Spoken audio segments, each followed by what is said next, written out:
Magandang araw po mga kababayan kong taga-lungsod ng Maynila.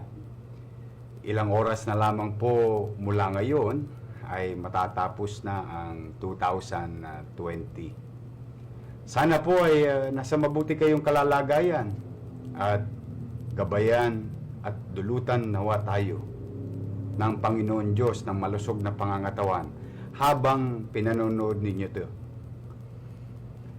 Kumulang 10 buwan ang nakakaraan na ng ating unang nalaman at naramdaman ang pagdapo ng impeksyon ng COVID-19 sa ating bansa at dito sa lungsod ng Maynila.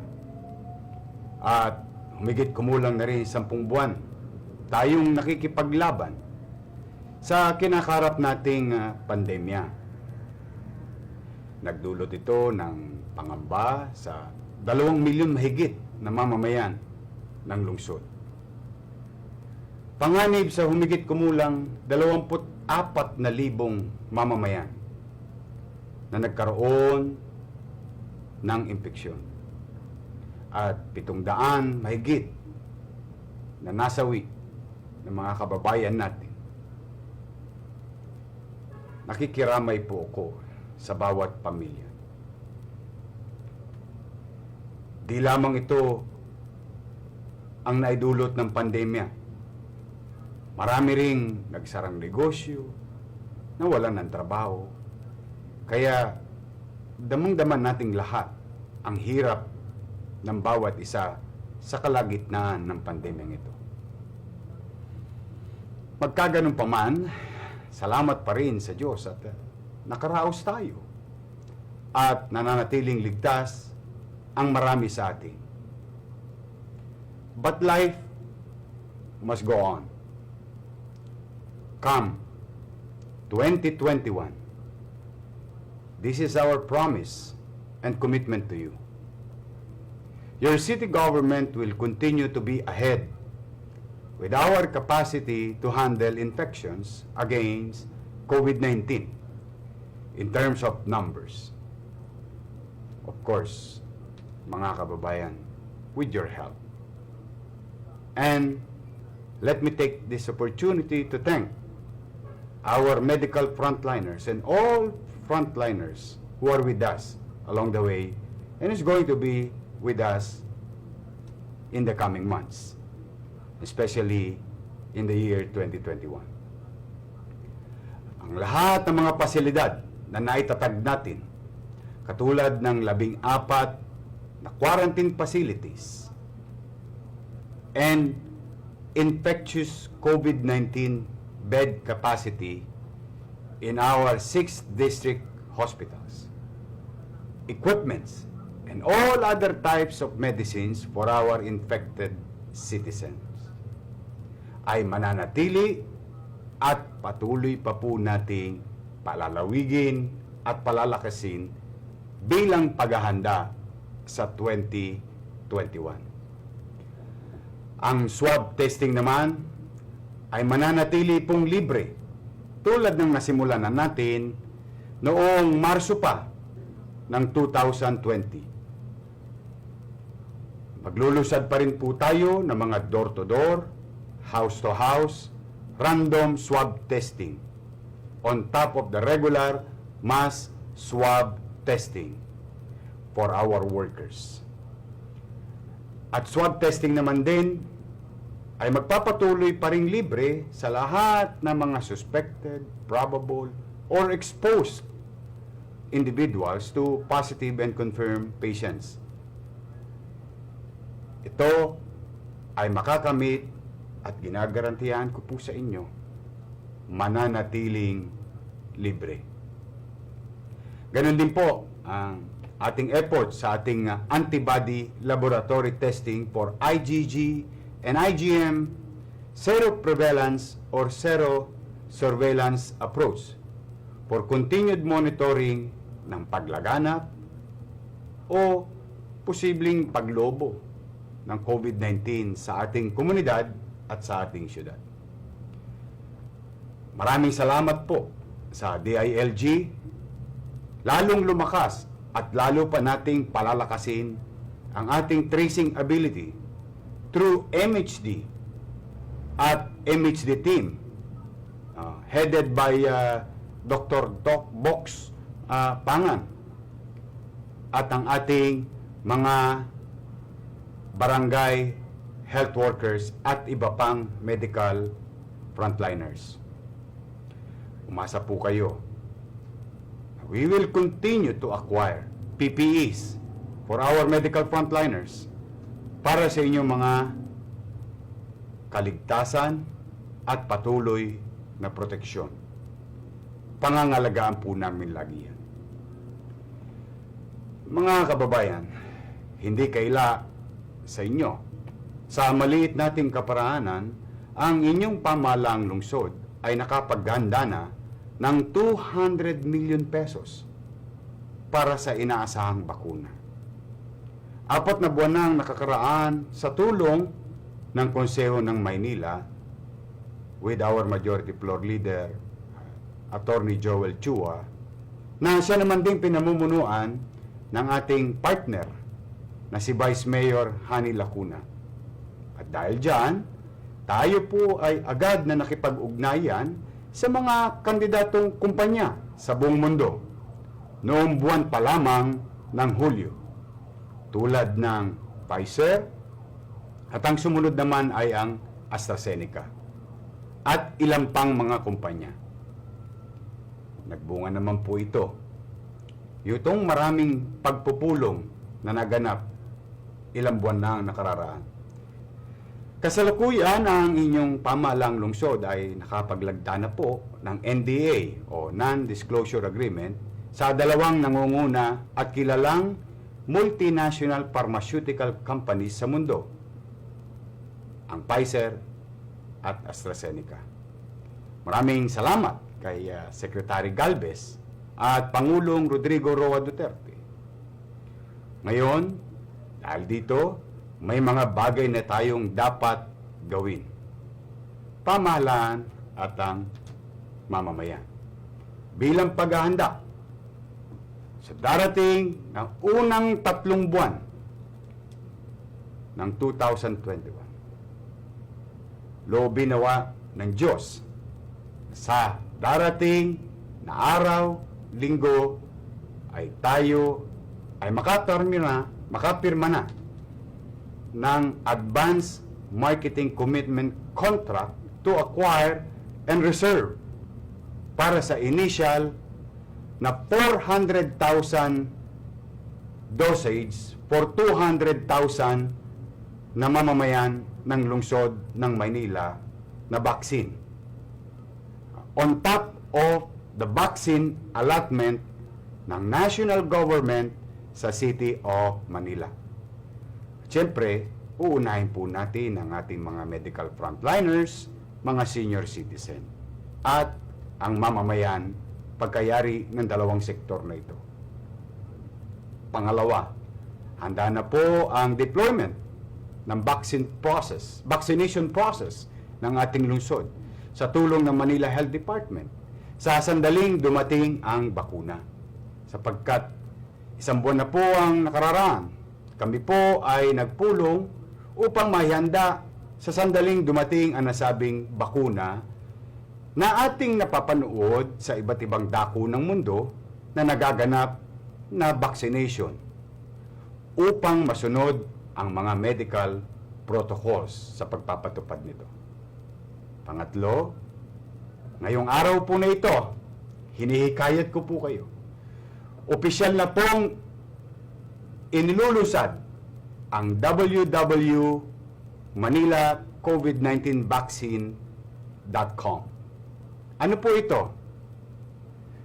Katulad na nabanggit ko, while it is true that uunahin natin ang mga medical frontliners, mga senior citizen, base sa pulisiya ng World Health Organization, DOH at IATF, so that immediately after natin mabakunahan ang mga nasabing sektor, agad tayong magpapabakuna sa mga taong interesado na magkaroon ng kapanatagan sa pang-araw-araw nilang buhay Kaya po, mga kababayan, hinihikayat ko kayo, magparehistro na po sa www.manilacovid19vaccine.com na nasa inyong mga screen.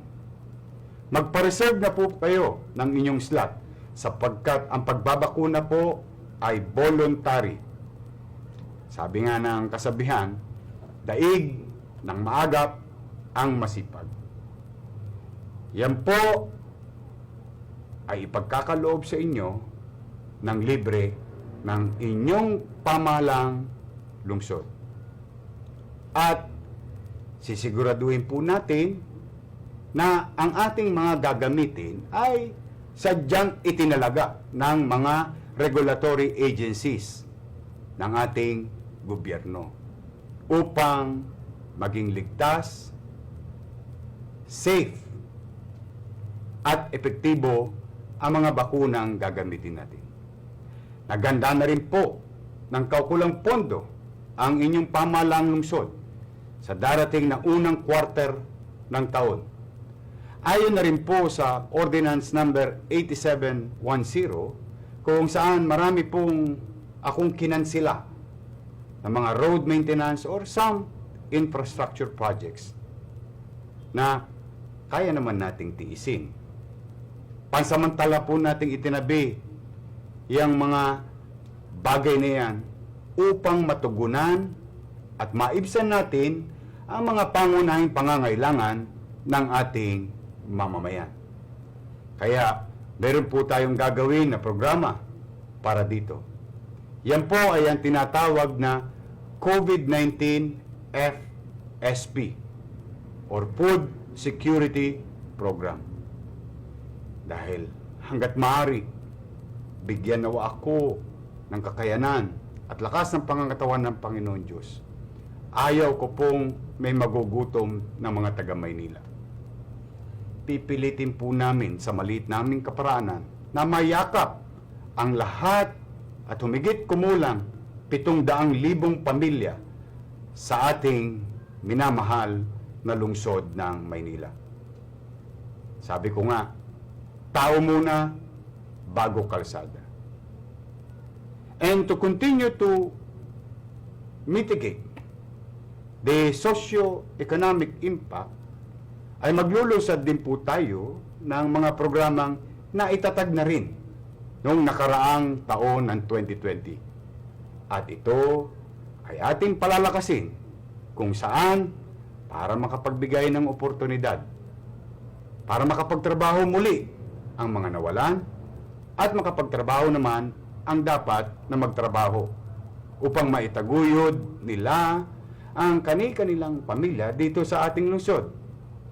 At pangungunahan naman po yan ni Direktor Fernan Bermejo ng Public Employment Service Office, tulad ng halimbawa ng mga programang Peso on the Road, job application, online job matching, and we will continue our big ticket projects to generate more jobs and economic activity for our city and for our skilled individuals in the city of Manila. Katulad na limbawa ng ating housing project na in-city vertical and horizontal housing program. At patuloy tayo gagawa ng mga programang bubuhay o magpapapanatili sa mga negosyo for them to continue to exist. Katulad na ng mga nailunsad natin programa, Buy Local, Eat Local, Restaurant Week, and all other economic activities to generate jobs for 2021 first quarter. At kung sakali naman po na hindi natin napagtagumpayan na makamit ang nasabing bakuna sa loob ng 3 buwan, no? Ay ito'y ipagpapatuloy natin upang makatulong na makapagligtas at magbigay ng kapanatagan sa atin sa loob ng susunod na quarter o what we call second quarter, itutuloy naman po natin ang lahat ng ito. Kaya mga kababayan ko, kapit lang. Tayo ay may plano sa first quarter hanggang second quarter of 2021 tulad ng food security program, creating more economic activities, at maghahanda tayo muli sa blended distant learning sapagkat alam naman natin na kapag Mayo ay naghahanda na ang mga magulang para sa pag-aaral ng kanilang anak. Ngunit in the absence of the vaccine, for the meantime, ayon sa pulisiya ng IETF, walang face-to-face na study sa darating na pasukan.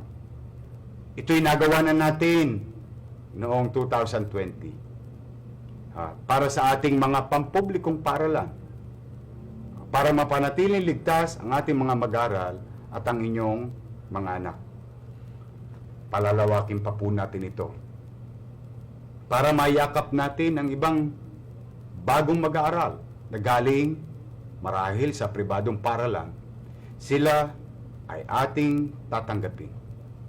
At nawa, loobin nawa ng Diyos na sana by the time dumating na ang bakuna sa ating bansa at sa ating lungsod. Kaya, mga kababayan ko, napakahirap ng dinanas natin sa loob ng 10 buwan. Pero nakaraos tayo sa awa ng Diyos. Kaya po, ako'y nananawagan sa inyo, mga kababayan ko. Huwag tayong magpapabaya.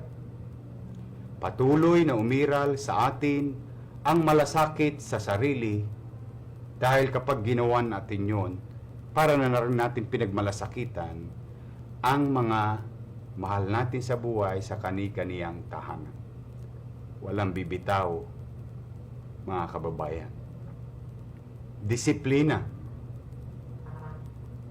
ang susi ng tagumpay ng laban ng mamamayan at tao kontra COVID infection. Kaya po, konting panahon na lang, mga kababayan. Kapit lang. Hinihikayat ko kayo na magkaisa tayo. Magmahalan. O palawakin natin ang pagkakaunawaan. Maaring may kanya-kanyang pananaw, ngunit kapag may respeto sa kapwa at pagkakaisa sa darating na 2021, pasasaan ba't magtatagumpay din tayo at malalagpasan na natin ang pandemyang ito. Kaya po nakikisuyo ako. Patuloy po tayong sumunod sa mga simpleng alituntunin. Please, wear your mask, wash your hands, and practice physical distancing. At bilang ganti sa inyo, sa pakikiisa ninyo, ang inyong pamahalang lungsod, ang inyong lingkod, at ang aking mga kasama na mga lingkod bayan sa City Government of Manila, ay pipilitin pa rin naming maging mainam, masinop, at episyenteng paglingkuran kayo sa darating na 2021. But then again, I cannot do it alone. I need your help and cooperation. We must act in synchrony, sabay-sabay. Isang journey lamang, isang daan lamang ang ating tunguhin. Ang mapagtagumpayan natin na mailigtas ang bawat isa at bahagi ng ating mga mahal sa buhay. So muli, mga kababayan ko, maaring half-hearted kung sabihin sa inyong Happy New Year dahil sa mga karanasan natin ng 2020. Ngunit, sabi nga sa kasabiang Ingles, after the rain, there is a rainbow. Kaya, I can honestly say, Happy New Year sa inyong lahat. Mahal na mahal ko po kayo. Mag-ingat kayo, mga kababayan. May awa ang Diyos. May awa ang Diyos. Makakaraos din po tayo. Muli, dalangin ko na manatili kayo ligtas. At umaasa ako na tutulungan nyo kami. Maligayang bagong taon sa inyo, mga minamahal kong batang Maynila. Maraming salamat po. Manila, God first. Thank you.